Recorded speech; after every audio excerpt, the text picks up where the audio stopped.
Today I'm bringing you the 2060 Engineering Concept Vehicle. And this might be what happens when an ordinary work machine is turned into an absolute monster. Engineering vehicles have looked practically the same for decades. Big, boxy, functional. Until someone finally decided to turn one into the machine that everyone on the job site would be talking about.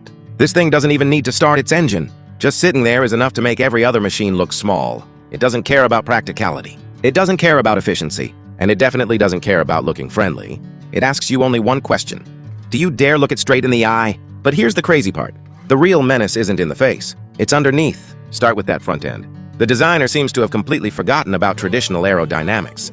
The only question that mattered was, would you have the courage to look at this thing the moment you saw it? The grille isn't just a cooling system. It looks like two rows of metal fangs, with the upper and lower jaws locked together, like a mechanical mouth big enough to swallow an entire construction site. And those searchlights mounted on top? They don't look like they're lighting the road. They look like they're staring directly at you. The massive black sections on both sides aren't there just for decoration either. They look like the creature's eyes, hiding in the shadows and watching everything around it. Traditional engineering vehicles are supposed to be practical, boxy, simple, stripped down to whatever gets the job done. This one throws that entire philosophy out the window. It deliberately takes the shape of a predator. It combines the raw power of industrial machinery with the intimidation of a wild animal.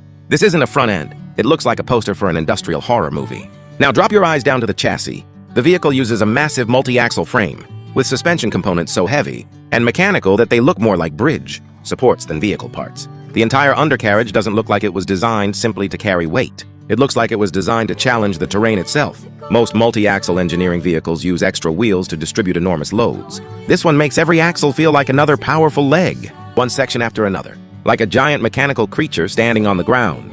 Traditional engineering design usually asks, what's enough? This machine asks, why stop there? Power so enormous it doesn't need to explain itself. A body so massive it doesn't need an excuse. A chassis so aggressive that it looks less like a vehicle waiting for a job, and more like a machine waiting for an opponent. But the strangest part isn't that it looks like a monster.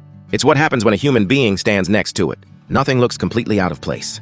A worker wearing a reflective vest, standing at its feet, doesn't look like an operator. He looks like a trainer standing outside a cage. And suddenly this isn't just cold, lifeless steel anymore.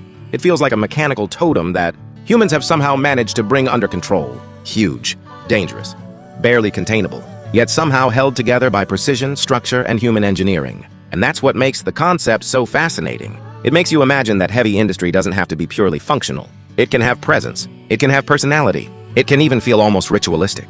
By now, you've probably figured out the truth. This isn't a vehicle that ever rolled out of a real factory. It was born inside the digital world, an engineering behemoth, created from imagination and concept art. Real mining trucks don't normally have metal fangs for grills. Real multi-axle machines rarely have proportions this extreme. But that's exactly where the concept gets its value. Its impracticality is the point. It wasn't designed to be mass-produced. It was designed to break the rules. To make engineers and designers ask a completely different question. If an engineering vehicle doesn't have to look like an engineering vehicle, then what else could it become? So here's the real question. Is this 2060 Engineering Concept Vehicle a symbol of the future of heavy industry?